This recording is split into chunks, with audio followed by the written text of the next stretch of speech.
ઉપસ્થિત સર્વે શ્રીમદ વલ્લભના લાડીલા વલ્લભે વૈષ્ણવવૃંદ,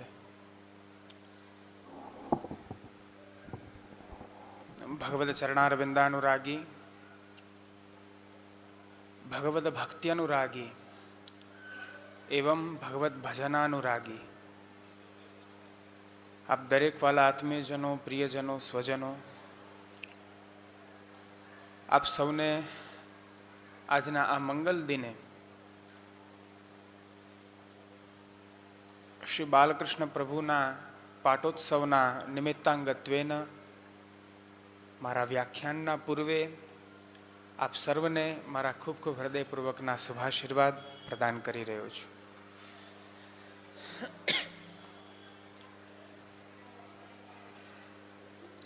ખૂબ જ આનંદનો વિષય છે. આજે ઈશ્વરિયા ગામની અંદર ઘણા વર્ષોની જે આરતી હતી એ આજે પ્રભુએ પૂર્ણ કરી છે.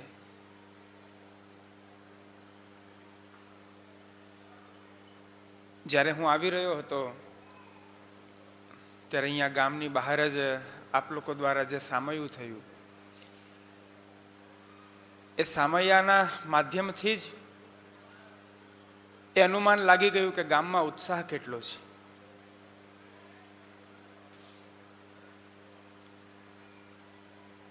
જ્યારે પાકશાસ્ત્રનો એક એવો નિયમ છે કે જે કોઈ પણ વસ્તુ આપણે બનાવી રહ્યા છીએ, રસોઈ કરી રહ્યા છીએ, જેમ કે ચોખા છે તો એને આપણે ચડાવી રહ્યા હોય, એનું પરીક્ષણ કરવું હોય કે આ વ્યવસ્થિત થઈ ગયા છે કે નહીં, તો એ બૃહદ સમૂહમાંથી એક દાણાને લઈને આપણે દાબીને જોઈશું.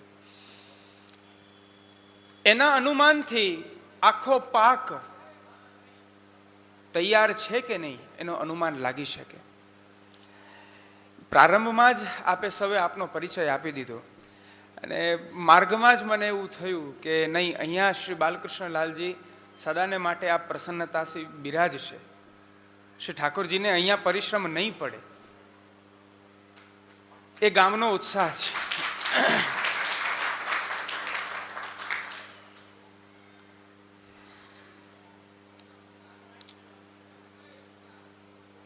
વિષય ઘણા બધા હમણાં આવીને હું વિચારી રહ્યો હતો.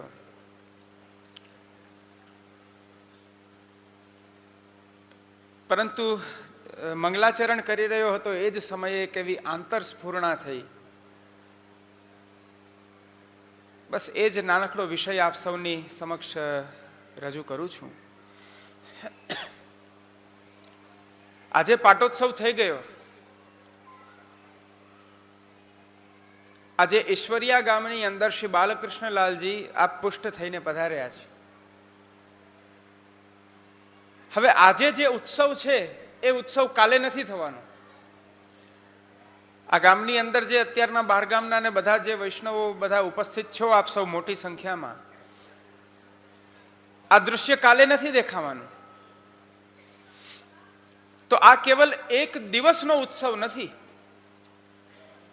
આજે પ્રભુ પધાર્યા, ઠાકોરજીને પાટોત્સવ પાટ ઉપર પધરાવી અને તિલક કરીને પાટોત્સવ મનાવ્યો અને કાર્યક્રમ પૂરો થયા પછી બધું ભૂલીને આપણે ચાલ્યા જઈએ. આ પુષ્ટિ ભક્તિ માર્ગ નથી. આને પુષ્ટિ ભક્તિ માર્ગ ના કહેવાય. જે ગામની અંદર પ્રભુ સામેથી પધાર્યા છે, અર્થાત કે હવે આ ગામ ઉપર ભગવત કૃપા થવાની છે. હવે આ ગામનું વર્ણન શ્રી ઠાકોરજીએ કર્યું છે. આવા અવસરે આપણું શું કર્તવ્ય બને?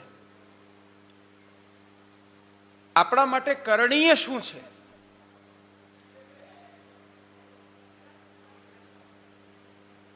પૂર્વમાં જ્યારે કમિટીના વૈષ્ણવો જોડે હું મળતો ત્યારે વાત થતી કે ગામમાં લગભગ ક્યાંય પ્રભુ નથી બિરાજતા. લગભગ કોઈના પણ ઘરે પ્રભુ નથી બિરાજતા.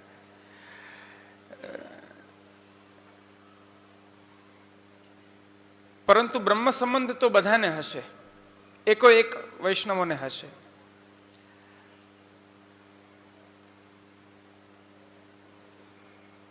ખરેખર આપણા ગળામાં જે આ બે કંઠી, એક નામ દીક્ષાની, એક નિવેદન દીક્ષાની, એ જે બે કંઠી પહેરી છે એ કોઈ એવી સામાન્ય કોઈ એવા દોરામાં કોઈ એવા પારા પોરવી દીધા હોય અને એક આપણા કંઠની શોભા વધે એવું કોઈ આભૂષણ નથી. આ કંઠી એ શું છે?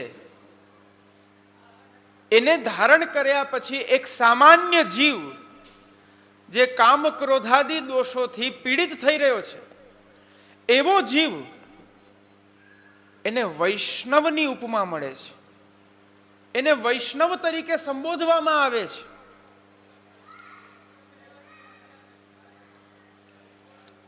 આ વૈષ્ણવપણું શું છે? જાણતા અજાણતા તમે કઈ વસ્તુ લઈ લીધી છે એ તમને ખ્યાલ જ નથી. ખરેખર આ એક ચિંતનીય વિષય છે, ચિંતન કરવા યોગ્ય છે. જેમ રજાના દિવસો હોય અને એ સમયે આપણે કોઈ વસ્તુ ખરીદવા જઈએ અને બજારમાં અને માર્કેટમાં જે વસ્તુ આપણને યોગ્ય લાગે ને જેની આવશ્યકતા હોય એને આપણે ખરીદીને લાવીએ છીએ. બસ આમ જ આપણે બ્રહ્મ સંબંધ પણ લઈને આવી ગયા. થોડું હૃદય ઉપર હાથ રાખી અને વિચાર કરો. આ એવી કોઈ વસ્તુ નથી કે જેને આપણે લઈ લઈએ. બ્રહ્મણા સહ સંબંધ બ્રહ્મ સંબંધ. બ્રહ્મ સંબંધની શું અર્થ થઈ શકે, એની કઈ વ્યાખ્યા છે? તો સાક્ષાત પરબ્રહ્મ પૂર્ણ પુરુષોત્તમ ભગવાન શ્રી કૃષ્ણચંદ્રની સાથે જીવનો સંબંધ થાય છે.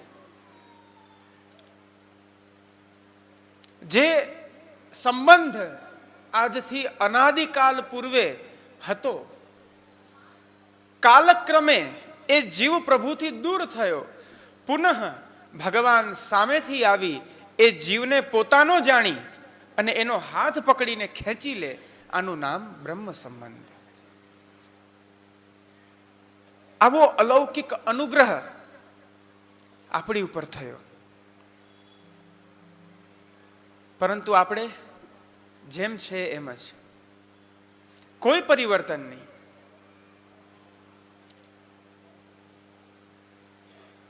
જી હા, હું આજે ઉપદેશાત્મક આપ સૌને કહી રહ્યો છું, વર્ણનાત્મક નથી કહી રહ્યો, ઉપદેશાત્મક કહી રહ્યો છું. એક જીવ, આ પુષ્ટિ જીવ કોણ છે?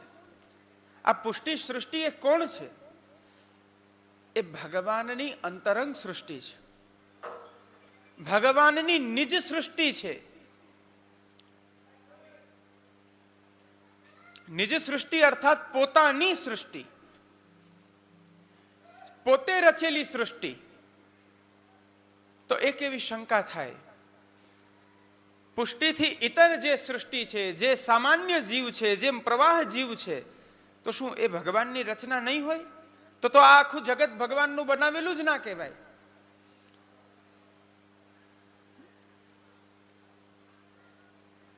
એ સર્વની રચના ભગવાને કરી છે, પરંતુ એ સર્વની રચનામાં આ પુષ્ટિ સૃષ્ટિ કેમ અલગ તરી વળે છે? એનું શું કારણ છે?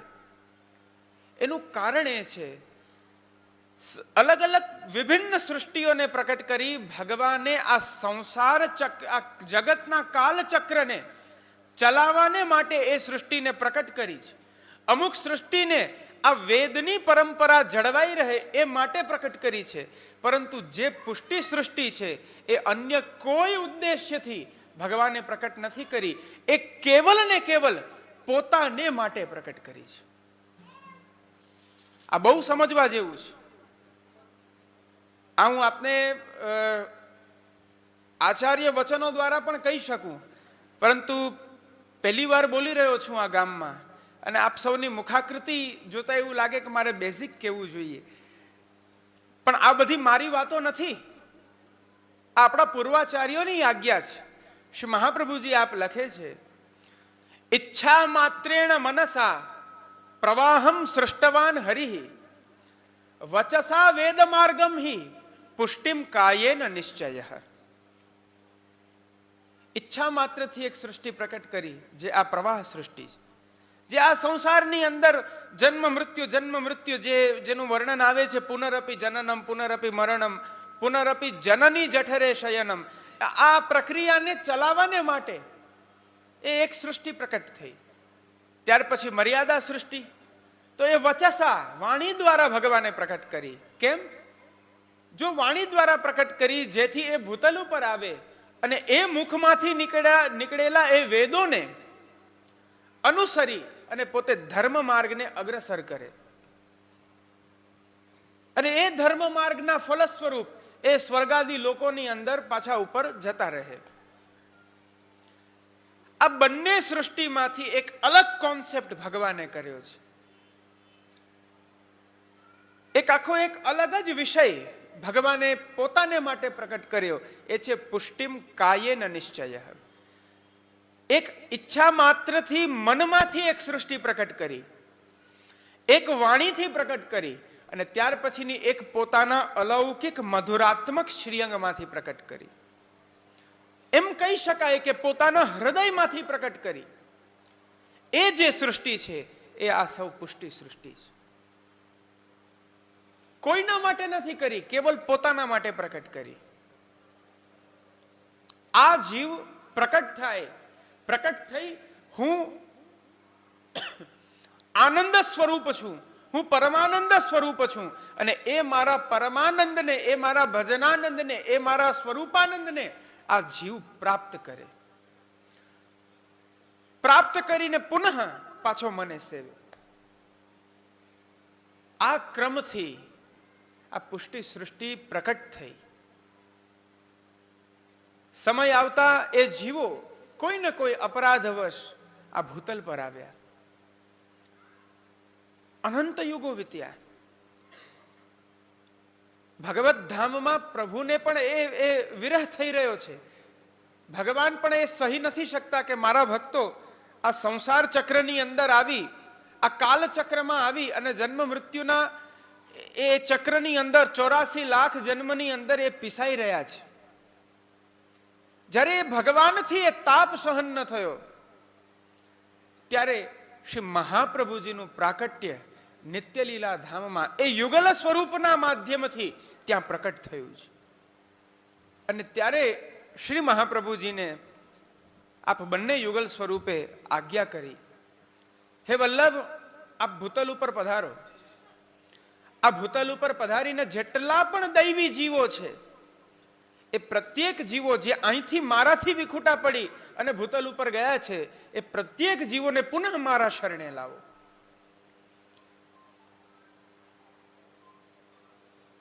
આ ઘટના ને જ્યારે ચરિતાર્થ કરવાનો સમય આવ્યો, ત્યારે શ્વેત વારાહ કલ્પનો આ કલી ચાલી રહ્યો હતો. શ્રી મહાપ્રભુજીએ વિચાર કર્યો, ફલરૂપ ભગવાન, જેમણે જે સર્વ અવતારોના અવતારી છે, જે આ અનંત બ્રહ્માંડોના અધિપતિ છે, જે મધુરાધિપતિ છે, એવા ભગવાનને આ જીવ જે અનંત દોષોથી ભરેલો છે, જેમાં શિક્ષાપત્રમાં શ્રી હરિરાય મહાપ્રભુ આપ બતાવે છે કે ક્વ દોષ રાશિ જીવોયમ ક્વ હરિર ગુણવારિધિ. ભગવાન અને જીવમાં, ભગવાન અને એ ભક્તમાં કેટલો ફરક છે. આપણા જેવા સામાન્ય જીવમાં અને ભગવાનમાં કેટલો ફરક છે.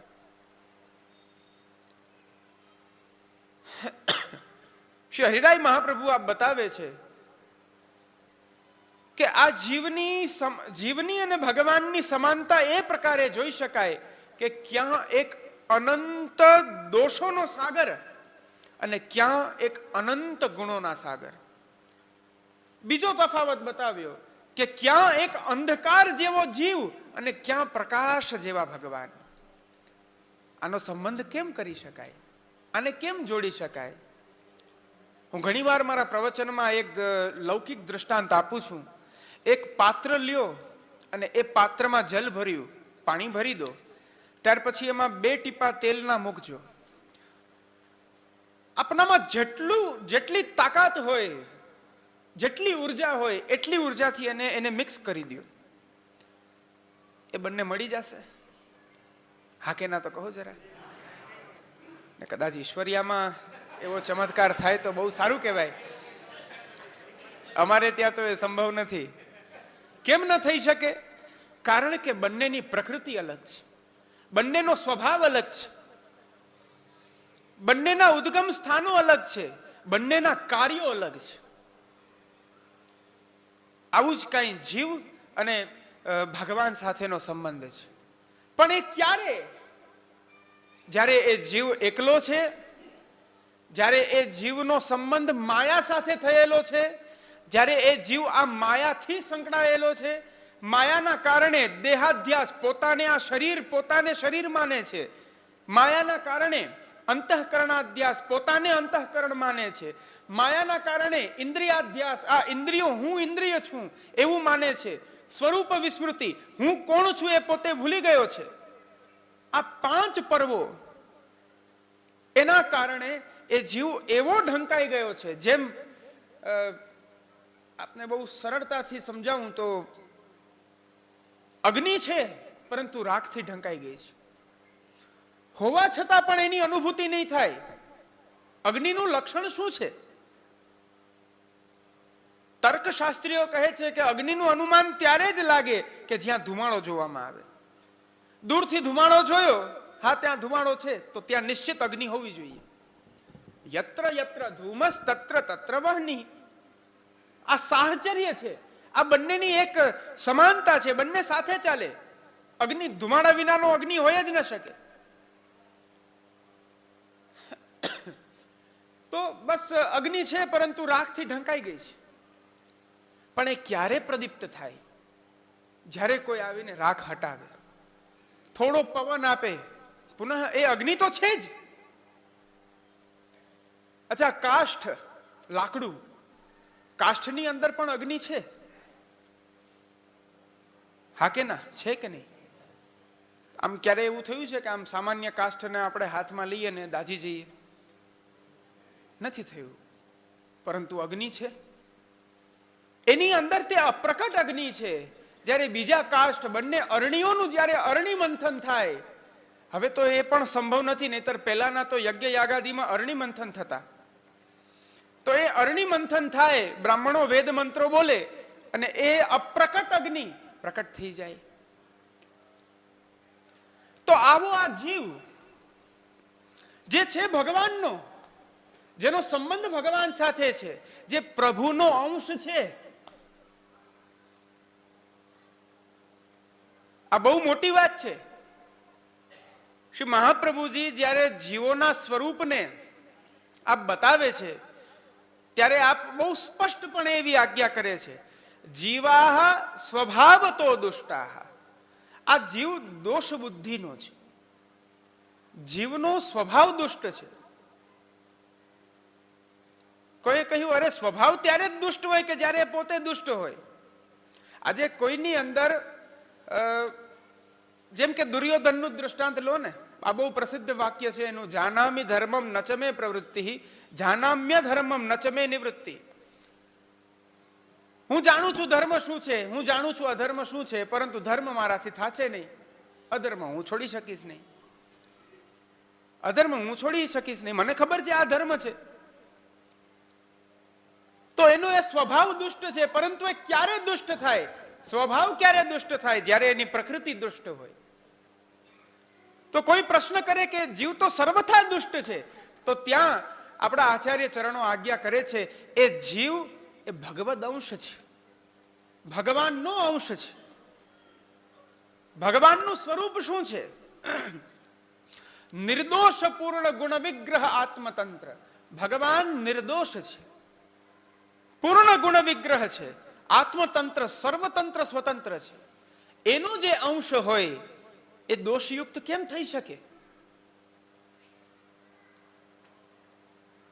એક સમુદ્રમાંથી તમે એક ઘડો જલ ભરી લીધું, એક ઘડો જલ ભરીને ઘરે લાવો, ઘરે લાવ્યા પછી એવી ભાવના કરો, તમારા જલ પીવાનું જે પાણીયારું હોય ત્યાં તમે એનું સ્ટેન્ડ હોય ત્યાં રાખીને થોડી વાર આમ એને આમ હાથ રાખીને યમુનાજીનું સ્મરણ કરીને ભાવના કરો કે આ જલ મીઠું થઈ જાય. થઈ જશે?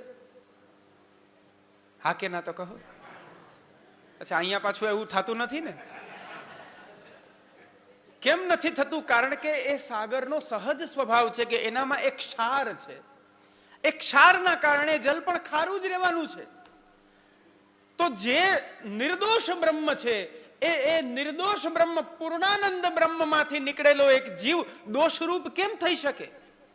એમનામાંથી પ્રકટ થયેલું આ જગત દોષરૂપ કેમ થઈ શકે? એક અગ્નિપુંજ છે, એ અગ્નિપુંજમાંથી એક તણખલું અગ્નિનું નીકળે છે તો એનો સ્પર્શ થતા એ ઠંડુ બરફ જેવું ના લાગે, એ દજાડવાનું જ છે, કારણ કે અગ્નિમાંથી પ્રકટ થયું છે. એમ આ જીવ છે જે સ્વભાવથી દુષ્ટ થયેલો છે, સ્વરૂપથી દુષ્ટ નથી થયો, કારણ કે એ પ્રભુનો અંશ છે. ભટકતા ભટકતા આ સંસારની અંદર અનંત જન્મો, જગતના અનંત 84 લક્ષ યોની ભોગવતા ભોગવતા જ્યારે પીડાય છે, જ્યારે ત્રસ્ત થાય છે, ત્યારે એનો એ તાપ એ પ્રભુથી સહન નથી થતો. તો શ્રી મહાપ્રભુજીને પણ આપ એ તાપ થઈ રહ્યો હતો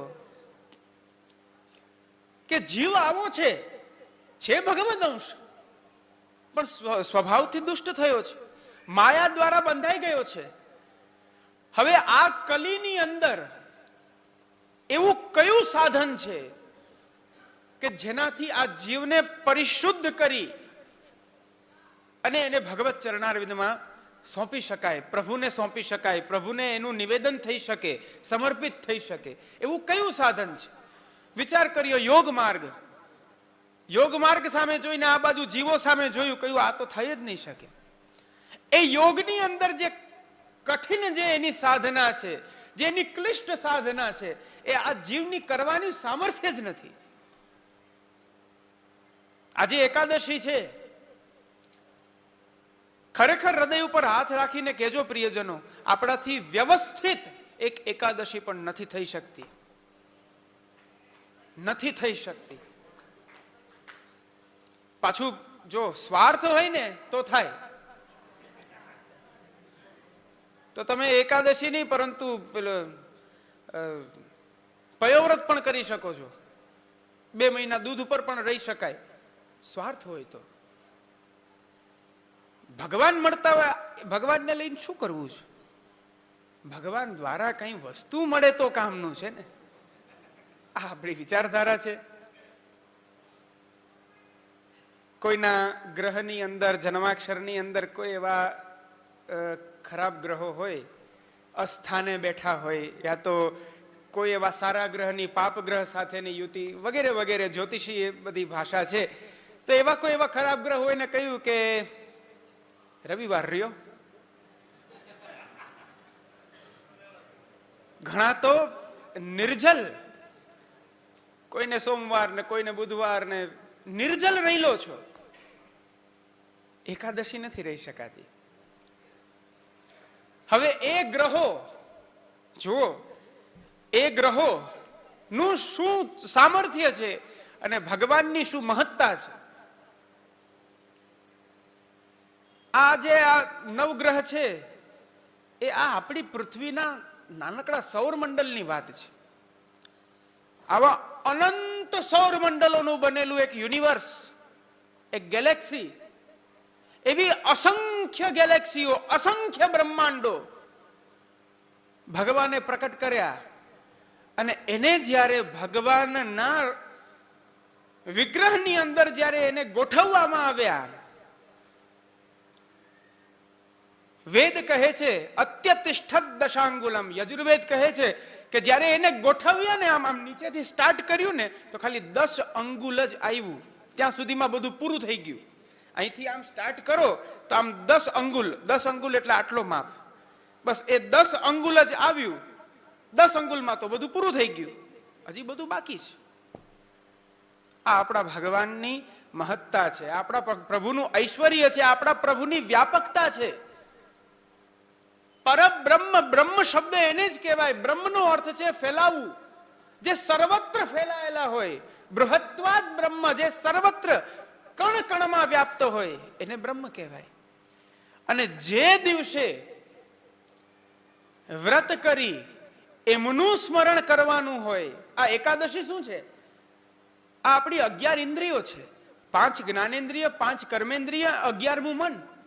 આ 11 ઇન્દ્રિયોનું જ્યારે એક દિવસ આપણે દમન કરીએ, દમન કરીને કેવલ પ્રભુનું સ્મરણ કરીએ, તો આવા માયાથી ગ્રસિત થયેલા જીવને પણ આવા નિર્દોષપૂર્ણ ગુણ વિગ્રહ ભગવાનમાં નિર્ગુણા ભક્તિનું દાન સહજમાં પ્રાપ્ત થઈ જાય છે. આ આપણને નથી જોઈતું. શ્રી મહાપ્રભુજીએ વિચાર કર્યો કે જીવની આવી સ્થિતિ છે, હવે શું કરવું?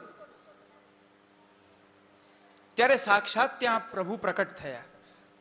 પ્રકટ થઈ 84 અક્ષરનો આ બ્રહ્મ સંબંધનો ગદ્ય મંત્ર આપ્યો અને કહ્યું, હે શ્રી વલ્લભ, આના દ્વારા આપ જે જીવનો હાથ મને સોંપી દેશો, જ્યાં સુધી એના દેહમાં પ્રાણ છે ત્યાં સુધી હું એના સકલ મનોરથો પૂર્ણ તો કરીશ, પરંતુ જ્યારે એનો દેહ પાત થઈ જશે ત્યાર પછી પણ એ સદાને માટે મારા ચરણારવિંદમાં રહેશે. હું એનો ઉદ્ધાર કરીશ.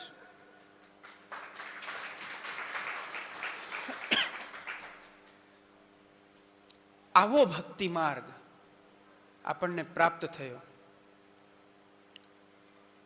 હવે જુઓ, બ્રહ્મ સંબંધ સહજતાથી લઈ લીધું, પરંતુ એ બ્રહ્મ સંબંધ લેવા માત્રથી આપણા કેટલા દોષોનો પરિહાર થાય છે એ આપણને ખબર જ નથી. 5 પ્રકારના દોષ શ્રી મહાપ્રભુજી આપ બતાવે છે. દોષા પંચવિધા સ્મૃતા.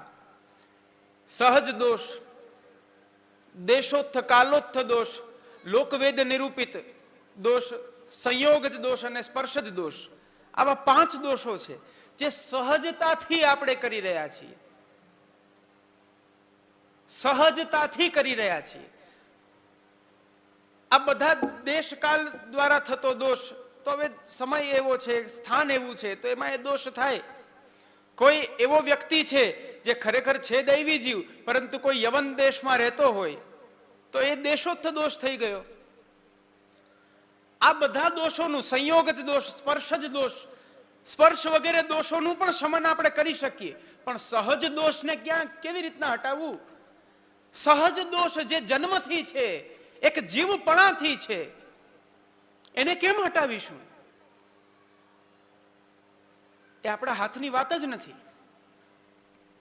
ત્યાં બહુ સરસ શ્રી મહાપ્રભુજી આપ આજ્ઞા કરે છે, આ બધા દોષો જ્યારે એ જીવ એવો વિચાર કરે છે કે હું પ્રભુના શરણે જાઉં, હું ભગવાનની એ નિર્ગુણા ભક્તિને કેમ પ્રાપ્ત થાઉં, આવો વિચાર માત્ર જ્યારે કરી લે છે, હજી કર્યું નથી, એ ભક્તિ કરી નથી, કેવલ એનો વિચાર માત્ર જ્યારે કરી લે છે, ત્યારે એના 5 દોષોનું શમન એક સાથે થઈ જાય છે.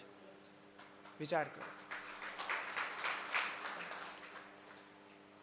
આવો ભક્તિ માર્ગ જ્યારે આપણને પ્રાપ્ત થાય,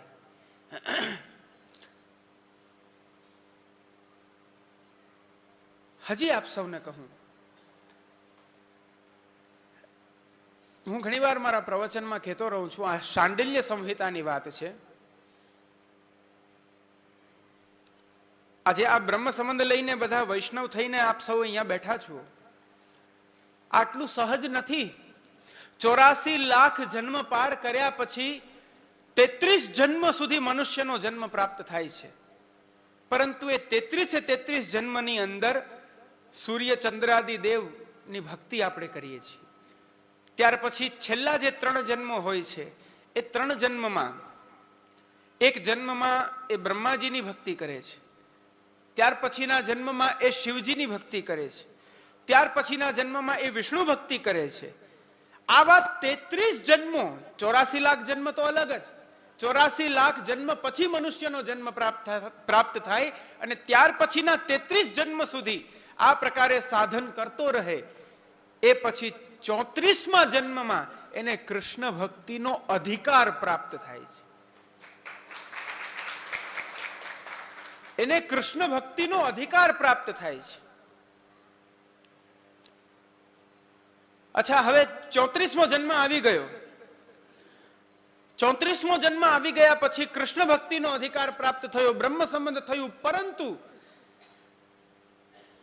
કોઈ જીવ એવો છે કે જે ક્યારેય આ જીવન પ્રભુમય બન્યો જ નહીં, તો શું કરવું? તો ત્યારે શ્રી હરિરાય મહાપ્રભુ આપ આજ્ઞા કરે છે, એનો જન્મ વ્યર્થ થઈ જાય છે.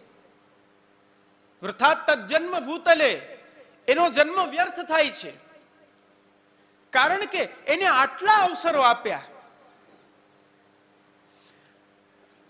માનુષ દેહના એને 33 જન્મ આપ્યા. શેના માટે આપ્યા? આ સંસારના પ્રત્યેક ભોગને ભોગવવા માટે આપ્યા. સૂર્ય ચંદ્રાદિ દેવોની, ક્ષુદ્ર દેવોની ભક્તિ કરી, એમના દ્વારા લૌકિક ભૌતિક સુખને પ્રાપ્ત કરી, ભોગવી, અને એક દેહ છોડે, બીજો દેહ, પાછા લૌકિક સુખ, લૌકિક ભોગને પ્રાપ્ત કરી, એક દેહ છોડે. એમ કરતા જયારે 33 જન્મ મેં એને લૌકિક સુખનું દાન આપ્યું, હવે એક જન્મમાં એને એક અવસર આપું કે તું મને પ્રાપ્ત થઈ જા, છતાં પણ જો એ જીવ પ્રાપ્ત ન થાય તો એનો જન્મ વ્યર્થ છે. ત્યાર પછી એને પુનઃ પાછી 84 લાખ લક્ષની એ યોનિની ચક્ર, એ સાયકલ આખી ફરવી પડે છે.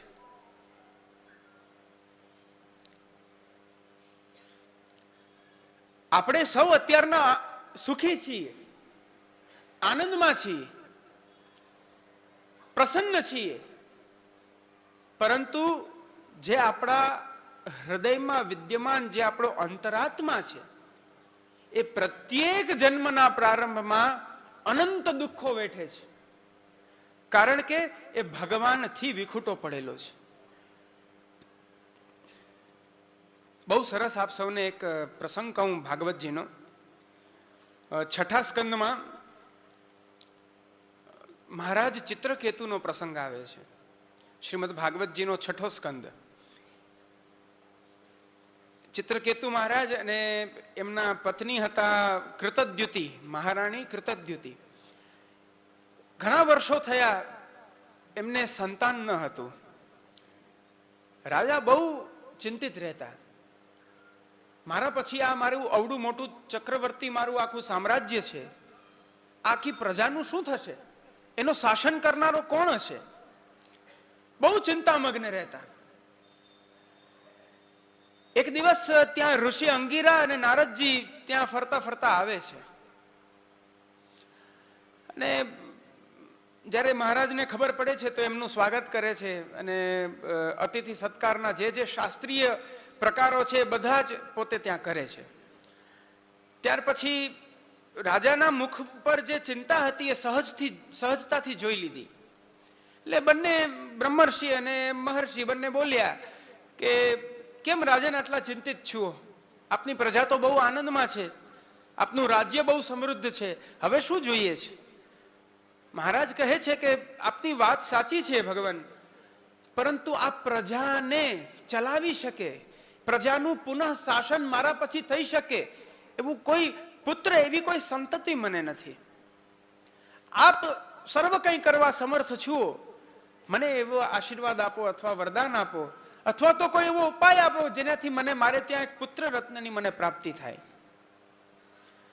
બંને દેવર્ષિ નારદ અને મહર્ષિ અંગીરા બંને જોયું, એમના ભાલ પ્રદેશમાં એમને એમનું ભાગ્ય દેખાઈ ગયું અને કહ્યું કે આપના ભાગ્યમાં સંતાન નથી, હઠ ના કરો. બહુ હઠ કરી, છેલ્લે પગ પકડી લીધા. આપનું પધારવું ક્યારેય વિફળ ન થવું જોઈએ, વિફળ થાય તો લાંછન લાગે, કઈ ને કઈ વરદાન આપો. એક ફળ આપ્યું અને એમના આશીર્વાદથી એમને એક પુત્ર થયો. અચ્છા, એના એ વરદાન આપી અને છેલ્લે એવું બંને ઋષિ બોલીને ગયા કે આનાથી તમને પુત્ર રત્નની પ્રાપ્તિ થશે, પરંતુ જે પુત્ર રત્નની તમને પ્રાપ્તિ થશે એ તમને જેટલો આનંદ આપશે સામે એટલું જ દુઃખ આપશે. હવે આવા સમયમાં જ્યારે આવું વરદાન મળતું હોય પછી દુઃખ સામે કોઈ જોવાનું છે? પહેલા તો એ સુખ જ દેખાવાનું છે. કંઈ યાદ ન રહ્યું અને એના વરસ સ્વરૂપ એમને ત્યાં પુત્ર થયો. સમય વીત્યો, રાજ્યની અંદર બહુ મોટો ઉત્સવ થયો, પ્રજા પણ બહુ પ્રસન્ન થઈ કે હવે તો આપણા ભવિષ્યના શાસક આવી ગયા. રાજાનો વંશ એમને એમ રહી ગયો. એ જ સમયમાં મહારાજ ચિત્રકેતુની જે અન્ય રાણીઓ હતી જેમને સંતાન નથી, મહારાણી કૃતજ્ઞુતિ જે મોટા રાણી હતા એમને એક પુત્ર થયો, તો બાકીની જે રાણી હતી એ બધાને એમને બહુ ઈર્ષા થઈ ગઈ, દ્વેષ થઈ ગયો અને ઘોડિયામાં સૂતેલું નાનકડું જે બાળક હતું એને વિષ આપી દીધું. બાળક એ વિષના પ્રભાવથી ત્યાં ને ત્યાં મૃત થઈ જાય છે. જેવો આનંદ થયો હતો મહારાજને, આજે એટલું જ દુઃખ થયું. આખા રાજ્યમાં થોડી વાર પહેલા શંખ દુંદુભી વગેરે વાગી રહ્યા હતા, હવે આખા રાજ્યમાંથી રુદનનો અવાજ આવે છે. મહારાજની દશા જોવા જેવી છે, કલ્પાંત રુદન કરે છે. એ સમયે પુનઃ પાછા ઋષિ અંગીરા અને નારદજી આકાશ માર્ગથી જતા હતા, તો જોયું કે અરે હમણાં તો આપણે અહીંથી ઉત્સવ જોઈને ગયા, આ અચાનક કેમ પાછો રડવાનો અવાજ આવે છે? જુએ છે તો આવી દશા, પુત્ર મૃત પડ્યો છે, આવી સ્થિતિ થઈ ગઈ, હવે શું કરવું? બંને ઋષિને આવતા જોઈ મહારાજે પાછા પગ પકડ્યા. ખરેખર પ્રભુએ આપને ઉચિત સમય પર મોકલ્યા છે, કૃપા કરીને હવે આ બાળકને જીવિત કરો, આ બાળકને જીવિત કરો. નારદજી ના પાડવા જાય છે ત્યાં ઋષિ અંગીરા કહે છે નહીં, એકવાર પ્રયત્ન કરી જુઓ, નહીતર રાજાને સંતોષ નહીં થાય, આપણી જ્ઞાનની વાતો અત્યારના નહીં માને. તો એ જે બાળક હતું એનો જે અંતરાત્મા હતો, એનો જે જીવાત્મા હતો એને બોલાવ્યો. એને બોલાવીને પૂછ્યું કે ભાઈ આ તારું શરીર છે, તું હમણાં થોડી સમય પહેલા આ શરીરમાંથી નીકળી ગયો, આ તારા માતા પિતા રડે છે, આ તારા પરિવારજનો, તારી આખી પ્રજા રડી રહી છે, આવું દુઃખ આ લોકોને દેવાનું તને શું મતલબ છે? જા, અમે તને આજ્ઞા આપીએ છીએ, આ શરીરમાં તું આવી જા અને પુનઃ તારા મા બાપને તું સુખ આપ, મોટો થા અને રાજ્યને સંભાળ, તારા પિતાની ઈચ્છા પૂરી કર. હવે જીવાત્માનો જે જવાબ છે એ સાંભળવા જેવો છે. મારો જે કહેવાનો વિષય છે કે આપણે આ સંસારમાં જ્યારે આપણું શરીર સાથે સંબંધ થાય છે, શરીરમાં આપણો પ્રવેશ થતા, જન્મ થતા, એ શરીર સાથે આપણો સંબંધ થતા આપણી આત્માની વિસ્મૃતિ થઈ જાય છે. એ પોતાને શરીર માનવા લાગે છે, પણ જ્યારે એક સમય એવો આવે છે ત્યારે એ અનુભવે છે કે હું આ પીડા મને થઈ રહી છે. એ જીવાત્મા ઉત્તર આપે છે. ચિત્રકેતુ મહારાજના પગ નીચેથી જમીન ખસી ગઈ. એ કહે છે યથા સંયાંતિ વિયાંતિ સ્રોતો વેગેન વાલુકા. જેમ સમુદ્રની અંદર મોજા આવે ને પાછા જાય, આવે ને જાય, એની સાથે કેટલી બધી રેતીના કણ ભેગા આવે, પાછા છૂટા પડે, ભેગા આવે, પાછા છૂટા પડે, ભેગા આવી જોઈન્ટ થઈ એક મોટો કણ બને, પાછું ખેંચાય ત્યારે પાછા છૂટા થઈને પાછા વેરાઈ જાય. આ જ પ્રકારે મારા અનંત જન્મો થયા છે. એ અનંત જન્મોમાં જેમ રેતીના કણ ભેગા થાય એમ મારા અનંત પરિવારજનો ભેગા થયા છે. પાછો એ જન્મ પૂરો થતા એ બધા છૂટી ગયા. મારા અનંત જન્મો થયા, હું કોઈને ઓળખતો નથી. મને એ બતાવો મારો આ કેટલામાં જન્મના કેટલામાં માતા પિતા છે? આ જવાબ સાંભળી ચિત્રકેતુ મહારાજનો શોક, એનો તાપ, એનું દુઃખ એક ક્ષણમાં દૂર થઈ ગયું. જ્યાં સુધી આ શરીર સાથે સંબંધ છે ત્યાં સુધી અહંતા, મમતા, હું અને મારું, આ બે રહેવાનું છે. બસ અનાસક્ત થઈને આ દેહને પણ આપણે બ્રહ્મ સંબંધમાં ભગવાનને સોંપી દઈએ છીએ. બ્રહ્મ સંબંધ એટલે શું? જેની અંદર તમારું જે કાંઈ પણ છે, તમારી જેટલી જ્યાં જ્યાં તમારી સત્તા છે, ચાહે એક ભૌતિક સત્તા હોય, આધ્યાત્મિક સત્તા હોય કે આધિદૈવિક સત્તા હોય, એ સર્વ કાંઈ તમે પ્રભુને સમર્પિત કરો છો. ત્યાં સુધી ઇહલોક અને પરલોક આ બંનેની અંદર જે મળી રહ્યું છે ને ત્યાં જે મળવાનું છે એ પણ આપણે પ્રભુને સોંપી દઈએ છીએ. ત્યાર પછી આપણી પાસે આપણું રહ્યું શું? શું રહ્યું આપણી પાસે? આવી સ્થિતિમાં જીવ જ્યારે ભગવાનથી વિખૂટો પડે છે, ભગવાનના વરણ કર્યા પછી પણ જ્યારે એ પ્રભુથી મુખ ફેરવીને જ્યારે ચાલતો જાય છે, મને સપ્તમ સ્કંદમાં પ્રહલાદજીનું એક વાક્ય યાદ આવે છે, બાલસ્ય નેહ શરણમ પિતરૌ નૃસિંહ નાર્તસ્ય ચાગદ મુદન વતિ મજ્જતો નૌહુ. હે ભગવાન, ત્વદુપેક્ષિતા નામ, જ્યારે આપ જે જીવને છોડી દો છો, આપ જે જીવને ભૂલી જાઓ છો, એ જીવની શું દશા છે?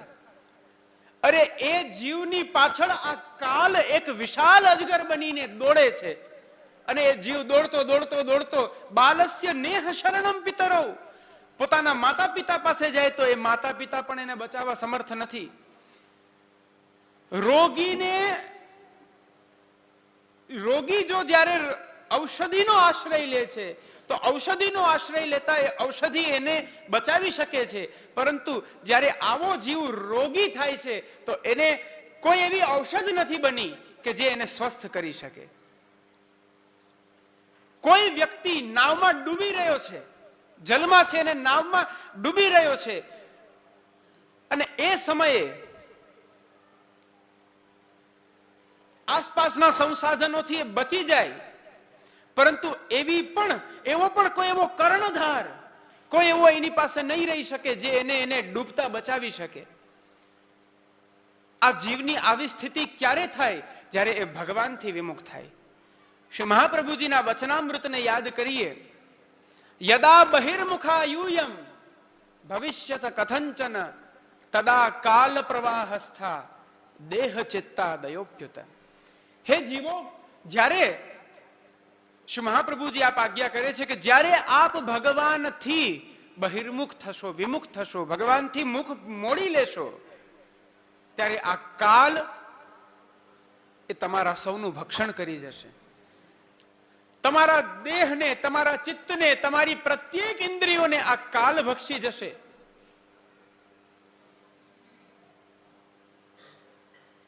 તો એક એવી શંકા થાય કે તો શું કરવું? સંન્યાસ લઈને ચાલ્યું જવું?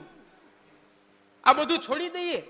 આ આટલી મહેનતથી, આટલા વર્ષોથી, પરંપરાથી આ બધું ઊભું કરેલું છે, અને આને છોડી દઈએ તો પછી આનું શું? તો એનો પણ વિકલ્પ, એનો પણ ઉપાય શ્રી મહાપ્રભુજીએ આપ્યો. કારણ કે આપ જાણતા હતા કે ભવિષ્યની અંદર આવા જીવો પણ આવવાના છે. તો કહ્યું, કૃષ્ણસ્ય સર્વ વસ્તુની ભૂમ્ન ઈશસ્ય યોજયેત. કાંઈ છોડવું નથી. તમારું જે છે, જે તમારી અહંતા મમતા છે, એ અહંતા મમતાને પ્રભુને સોંપી દો. બસ એને પ્રભુગામી બનાવી દો. તમારા દ્વારા જે કાંઈ થાય છે એ તમે નથી કરી રહ્યા, પ્રભુ દ્વારા કરાવવામાં આવી રહ્યું છે. જ્યાં જ્યાં જે કાંઈ તમારું છે એ તમારું નથી, એ પ્રભુનું છે. કારણ કે એ ઘરમાં ઠાકોરજી જ્યારે પુષ્ટ થઈને પધારે છે, ત્યાર પછી ભલે આપણું ઘર હોય, પણ એ આપણું ઘર નથી. ત્યાં બિરાજતા એ પ્રભુનું ઘર છે, એ પ્રભુની નિકુંજ છે. એ નિકુંજના આપણે સૌ જીવો છીએ, જે ભગવત સેવાર્થ ત્યાં રહી રહ્યા છીએ. આ ભક્તિ માર્ગ છે. આવી તો કેટલી બધી વાતો હું આપ સૌને કરી શકું, પરંતુ સમયનો અભાવ. એક દિવસમાં કહીને પણ શું કહી શકું? કેટલું કહી શકાય? ટૂંકમાં કહું, આજે આ મહાવદ એકાદશીના શુભ દિવસે, મંગલ દિવસે, જ્યારે આપના ગામમાં પ્રભુ પધારે છે, તો જે ગામના જે એવા વૈષ્ણવો છે જેણે બ્રહ્મ સંબંધ દીક્ષા લીધી છે, એ પ્રત્યેક વૈષ્ણવો 3 નિયમથી બંધાવો. નહીતર હજી હું ગયો નથી. જાપીજી પણ તૈયાર છે. જાપીજી પણ હજી અહીંયા મંદિરમાં જ બિરાજે છે. શ્રી બાલકૃષ્ણલાલજીને વિનંતી કરું કે પાછા પોરબંદર પધારો મારી સાથે. આ બધા એગ્રી થાય ત્યારે પાછા પધરાવી જઈશ આપને. પાટોત્સવ તો આજે થઈ ગયો, હજી હું ગયો નથી. 3 વચન આપો મને બસ. એક, નિત્ય ઘરમાં સાયંકાલે આખો પરિવાર બેસી 84,252 વૈષ્ણવોની વાર્તા, શિક્ષાપત્ર, શ્રીમદ ભાગવતજી અને ષોડશ ગ્રંથ, આ 4 ગ્રંથોના એક પાનું પણ નહીં, એક ફકરો પણ નહીં, ખાલી એક લાઈન ષોડશ ગ્રંથના શ્રી મહાપ્રભુજીના એ વચનામૃતોમાંથી એક શ્લોક ખાલી વાંચી લો. ભાગવતજીને કંઈ ન કરો તો ખાલી એનો પ્રથમ શ્લોક સચ્ચિદાનંદ રૂપાય કેવલ એ શ્લોકનું પઠન કરી દંડવત કરીને મૂકી દો. 84,252 વૈષ્ણવમાં 84 વૈષ્ણવના પહેલા વૈષ્ણવ, 252 વૈષ્ણવના પહેલા વૈષ્ણવ, ખાલી એનું નામ વાંચી એમને દંડવત કરી શ્રી ગુસાઈજી અથવા શ્રી મહાપ્રભુજીને દંડવત કરી દો. એ પુસ્તકોને દંડવત કરી દો. આટલો તો નિયમ લો, આટલું તો કરો. આજે યુવાનો આપણે બધા જ્યારે ફોનને ખોલીએ છીએ, ફેસબુક, યુટ્યુબ, ઇન્સ્ટાગ્રામ, કલાકો વીતી જાય છે, કલાકો વીતી જાય છે આપણી. એમાંથી ખાલી 10 મિનિટ આપો. આ પહેલું વચન. ત્યાર પછીનું બીજું વચન.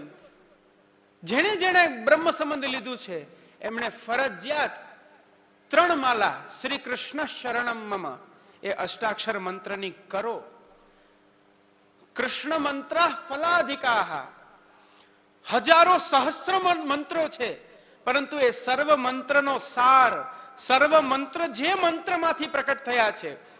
આ હું નથી કહી રહ્યો, શાસ્ત્ર કહે છે એકઃ સન્નપી સર્વ મંત્ર ફલદો મંત્રોયમ અષ્ટાક્ષરઃ. સર્વ મંત્રોને પ્રકટ કરનાર અને સર્વ મંત્રોનું એક સાથે ફલ દેનાર એ છે મંત્રરાજ અષ્ટાક્ષર મંત્ર. ખાલી એની 3 માલા કરો. એક માલા તમારી 1.5 મિનિટમાં થઈ જશે. એકવાર ખાલી ગ્રીપ આવી ગઈ ને 1.5 મિનિટમાં થઈ જશે. આ મારું વચન છે. ન થાય તો ના કરશો, બસ તો એક જ કરજો, પણ 3 માલા અષ્ટાક્ષરની અવશ્ય કરો. આ બીજું વચન. પેલા 2 વચનનું જ્યારે તમે પાલન કરશો ત્યારે ધુનોતિ સર્વમ હૃદય સન્નિવિષ્ટ. શ્રીમદ ભાગવતજી કહે છે હૃદયમાં જ્યારે જેમ જેમ જેમ જેમ ભગવત લીલા સહિત પ્રભુ પધારતા જાય ને એમ હૃદયની અંદર જે કલ્મશતા, જે એની હૃદયની જે કલ્મશતા છે, જે હૃદયની અંદર આસુરાવેશ છે, એ ધીમે ધીમે ધીમે ધીમે ધોવાતો જાય છે. જ્યારે આ બંનેનું તમે પાલન કરશો ત્યારે ત્રીજું વચન હું એ માગીશ કે તમારા હૃદયમાં એ સંકલ્પ થવો જ જોઈએ કે હું મિશ્રી ભોગ તો મિશ્રી ભોગ, પરંતુ પુષ્ટાવીને મારા પ્રભુને એક ખાલી ટૂંક મિશ્રીની ધરું. ને ખરેખર કહું છું, આ હું એક આચાર્યની દ્રષ્ટિએ કહી રહ્યો છું. આચાર્યત્વેન મને એ કહેવાનો અધિકાર પણ છે, માટે હું એ કહી રહ્યો છું કે જો આટલું પણ આપણે જો ના કરી શકતા હોઈએ તો આ કંઠી પહેરવાનો અધિકાર આપણને નથી. આ કંઠી તમે જ્યાંથી ગ્રહણ કરી છે ત્યાં પાછી પધરાઈ આવો. અપરાધ માથે લઈ રહ્યા છો. આપણા સૌના જન્મની પૂર્વે ગર્ભમાં જ્યારે એ મળમૂત્રની સાથે જ્યારે આપણે અકળાતા હતા ને ત્યારે ભગવાનને ભાગવતજીનું 3ય સ્કંદ ખોલીને વાંચજો, એમાં પ્રસંગ આવે છે. તો એમાં એ જીવાત્મા કહે છે હે પ્રભુ મને આ ગર્ભોદકમાંથી બહાર કાઢો, હું અકળાવ છું, હું એટલું વચન આપીશ આપ મને એકવાર બહાર કાઢશો હું સદા આપનો બનીને રહીશ. ટોટલી વચન આપણે તોડ્યું, પૂર્ણ રૂપથી એ વચન ભંગ કર્યું. લૌકિક વ્યવહારમાં, આર્થિક વ્યવહારમાં આપેલા વચનોને જરા તોડીને બતાડજો. શું હાલત થાય છે આપણી? જુઓ, વિચાર કરો, ક્યાંય આર્થિક વ્યવહાર કર્યો હોય, એક સમયની અવધિ આપી હોય, એ સમયમાં એને પૂર્ણ ન કરી શકતા હોઈએ તો શું થાય છે? કેમ? મેં વચન આપ્યું હતું, એ સમય હજી હું નથી કરી શક્યો. જીવતા જીવતા મૃત્યુની અનુભૂતિ કરી શકાય. તો જે આ અનંત બ્રહ્માંડના અધિપતિ છે, જેમની ઈચ્છાથી આપણા સૌના અત્યારના શ્વાસ ચાલી રહ્યા છે, એવા પ્રભુને આપેલું વચન ભૂલી ગયા. છતાં એમનું ઔદાર્ય જુઓ કે આપણને સૌને સુખી રાખ્યા છે. કોઈ ભૂખ્યા નથી સોતા. કોઈ ભૂખ્યા સુવો છો? ભૂખ્યા ઘરની બહાર નથી નીકળતા. કોઈને અનિદ્રા જન્મ થયો ત્યારથી આજ સુધી ક્યારે સુતા જ ન હોય, ચેનથી નિંદર જ ના આવી હોય, એવું બન્યું છે? ચેનથી સુવો છે. આ સર્વ સુખ એમની ઈચ્છાથી મળ્યું છે. અને આપણે શું કર્યું છે? ત્રણ વચન પુનઃ યાદ દેવડાવી દઉં. નિત્ય ભગવદ વાર્તાનો ક્રમ કરો. 84-252 શિક્ષાપત્ર, ભાગવતજી, ષોડશ ગ્રંથ આદિ ગ્રંથોનું વાંચન થવું જોઈએ. એકલા એ પણ નહીં, રાત્રિના સમયે, અહીંયા બધા ખેડૂતો જ છે ને બધા, આ તો રાત્રિના ખેતીમાંથી આપ બધા ફ્રી થઈને આવો છો કે તમારે તો રાતના પાણી વારવાનું હોય ને, પણ હવે તો પેલું શું કે ભાગમાં આપો ને, કેટલું સહેલું થઈ ગયું છે. હવે તો સાવ ફ્રી થઈ ગયા છો તમે. એક એવો નિયમ લ્યો કે આખા દિવસમાં ખાલી અડધી કલાક ભગવદ વાર્તા થાય. કોઈ પણ એક વ્યક્તિ વાંચે, ઘરના બધા સાંભળે, ફરજિયાત સાંભળવાનું. ત્યારે મોબાઈલને રજા, ટીવીને રજા, કેવલ ભગવદ ગુણાનુવાદ શ્રવણ કરવાના. ત્યાર પછી 3 અષ્ટાક્ષરની માલા કરવાની જ, ત્યાર પછી જ ઘરની બહાર નીકળવાનું. એવી ભાવના કરવાની કે જો હું આ નહીં કરું અને બહાર નીકળીશ તો કંઈક ખરાબ થશે, તો 3 ની 9 માલા 11 માલા થઈ જશે, નહીં વાર લાગે. અને પ્રત્યેકના ઘરે પ્રભુને પધરાવો, પુષ્ટાવો, કેવલ મિશ્રી ધરો, બસ કેવલ મિશ્રી ધરો. કહેવાની તો બીજી ઘણી બધી ઈચ્છા છે, પરંતુ આજે આ પાટોત્સવના ઉપલક્ષ્યમાં બસ આ એક ઉપદેશ આપવો હતો કે આજે આજથી આપનું ગામ એ આપનું નથી, આજે આ ઈશ્વરીય ગામ શ્રી બાલકૃષ્ણલાલજીનું ગામ થઈ ગયું છે. અને આપના ગામમાં જ્યારે પ્રભુ પધારતા હોય તો પ્રભુને લાયક તો હોવા જોઈએ.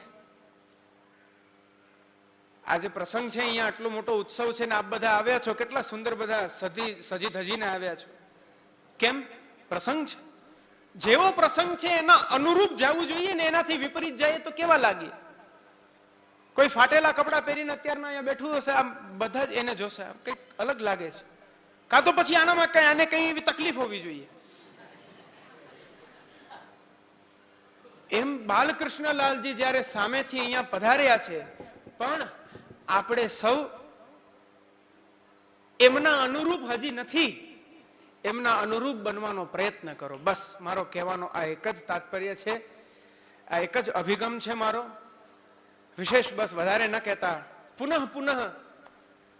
ગામ પ્રત્યે, ગામના પ્રત્યેક વૈષ્ણવજનો પ્રત્યે અને કમિટીના બધા જ કાર્યકર્તાઓ પ્રત્યે, મને પ્રત્યેકના નામ નથી આવડતા એટલે એક સાથે બધાને કહું છું, બધાને ખૂબ ખૂબ હૃદયથી સાધુવાદ પ્રદાન કરું છું. ખૂબ સુંદર આપ સૌનો મનોરથ. પ્રભુએ આટલું કરાવ્યું છે તો મારા વક્તવ્યની અંદર જે જે વાત આવી છે એ પણ પ્રભુ જ સત્ય કરાવશે. બસ હૃદયથી ખૂબ ખૂબ શુભાશીર્વાદ આપું છું, પ્રસન્નતા અભિવ્યક્ત કરું છું. અને આપ દરેક વાલા વૈષ્ણવજનોને બસ હૃદયથી એ જ શુભાશીર્વાદ આપું છું. આપના સૌના હૃદયમાં શ્રી મહાપ્રભુજી કૃપા કરી આ ભક્તિ માર્ગાબ્જ માર્તંડ છે, અર્થાત ભક્તિ માર્ગના સૂર્ય છે આપ. તો આપનો એવો પ્રકાશ આપ સૌના હૃદયમાં થાઓ જેથી કરીને આપનું ભક્તિ કમલ સદાને માટે ખીલતું રહે. બસ એ જ હૃદયથી શુભાશીર્વાદ આપી આપ સૌના મધ્યથી વિરામ લઉં છું. સ્વસ્તિ, શુભમ ભૂયાત.